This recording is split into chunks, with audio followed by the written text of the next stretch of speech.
Mapagpalang gabi sa inyo, aking mga anak na narito. Ako ito ang Espiritu ng Diyos na nagbibigay buhay sa bawat isa sa inyo.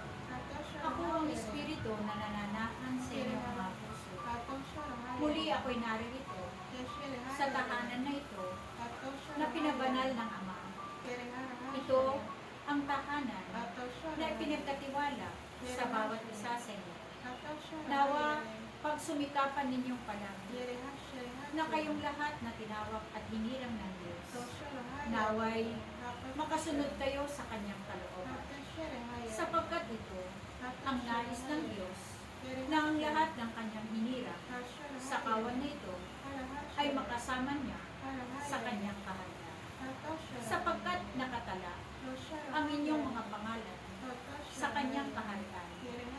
Ang pangalan ng bawat isa sa inyo na kanyang hinirang ay nasa aklat ng buhay.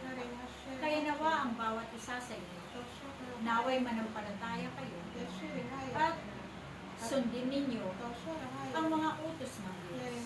Isabuhay ang kanyang salita at patuloy na kayo'y gumawa ng mabuti sa inyong mga kapwa upang makita sa inyo ang Diyos na inyong pinaglilingkuran ay maparakalan sa pamamagitan ng inyong paggawa ng mga kabutihan.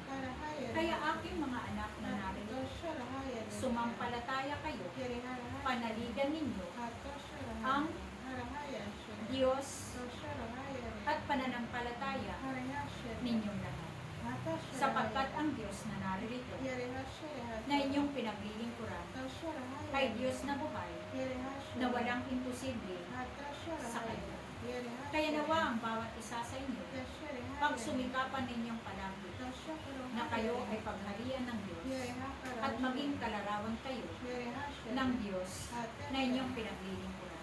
Salamat sa inyong lahat.